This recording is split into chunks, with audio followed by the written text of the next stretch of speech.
அஸ்ஸலாமு அலைக்கும் வரஹ்மத்துல்லாஹி வபரகாத்து. இன்றைக்கு நம்ம என்ன பார்க்க போகிறோம்னு சொன்னால், ஒவ்வொரு முஸ்லீமும் தெரிந்து கொள்ள வேண்டிய முக்கியமான விடயங்கள் என்னவென்று தான் பார்க்க போகிறோம். அது என்னவென்றால், இஸ்லாத்தின் கடமைகள் 5.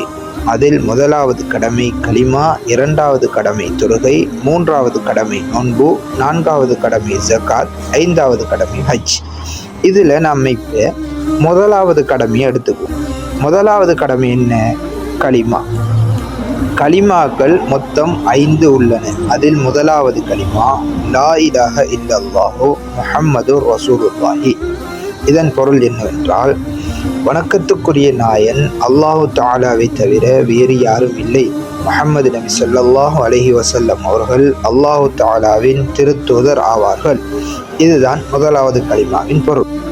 இன்னும் 4 கலிமாக்களும் 4 கடமைகளும் உள்ளன. இவை அனைத்தையும் இன்ஷா அல்லாஹ் அடுத்த வீடியோவில் நாம் பார்க்க இருக்கிறோம். நமது வீடியோ உங்களுக்கு பயனுள்ளதாக இருந்தால் நமது வீடியோவை லைக் செய்து, ஷேர் செய்து, சப்ஸ்கிரைப் பண்ணி, பெல் ஐக்கனை கிளிக் பண்ணி ஆல் ஆப்ஷனில் வைத்து கொள்ளவும். அப்போதுதான் நாம் போடக்கூடிய பயனுள்ள வீடியோக்கள் உங்களுக்கு நோட்டிஃபிகேஷனாக வந்து சேரும். நல்லதை பார்ப்போம், நன்மையை செய்வோம். எனது வீடியோவை முழுமையாக பார்த்தமைக்கு ஜஸாக்கல்லாஹு கைரா. அஸ்ஸலாமு அலைக்கும் வரஹ்மத்துல்லாஹி